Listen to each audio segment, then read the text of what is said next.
What's going on, everyone? So before we take a look at the new cards that were revealed, I just want to go back and give you guys some more information about Eleanor, Queen of Storm.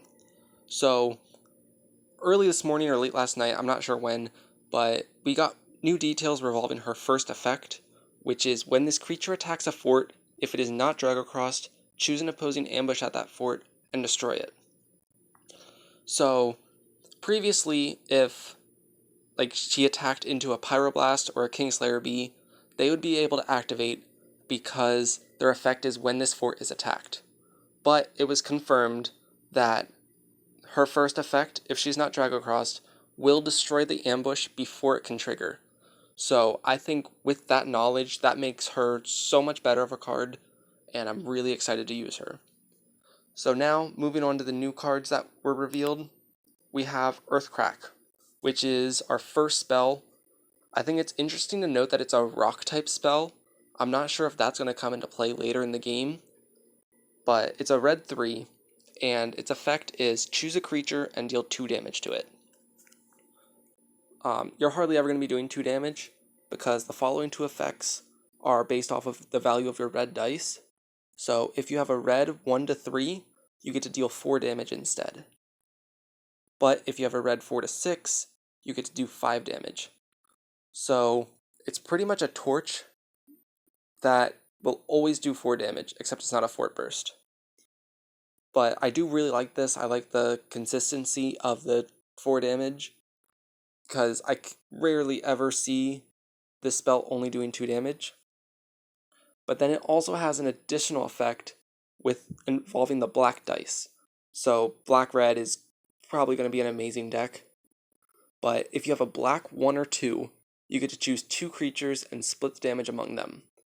So that's pretty awesome. You're wiping out 2 creatures instead of just 1. Depending on what you roll, if you only have 4, you can only split 4. But a lot of the bulkier creatures do have 4 or 5 endurance. So it'll be interesting to see what the meta shapes up to be and how viable this card actually is. So then moving on to our second and last new card, we have Bloody Baroness, which she is a promo during one of the events. I think it's the one in Singapore, but you get an alternate art foil one of her, which I think is going to be really awesome. But she is a black 5 with 4 attack, 3 endurance. So stats are subpar for what her cost is, but I think her effect kind of makes up for that. So her first effect is when this creature is summoned, you may choose a cost 4 or less creature and destroy it. So, Spirit destroys a creature upon her summon. I think it's interesting to note that she doesn't destroy. It doesn't say destroy one of your opponent's creatures. So, I can't remember Goblin Madcap's effect off the top of my head, but I know when it's destroyed, you get to do 3 damage to a fort.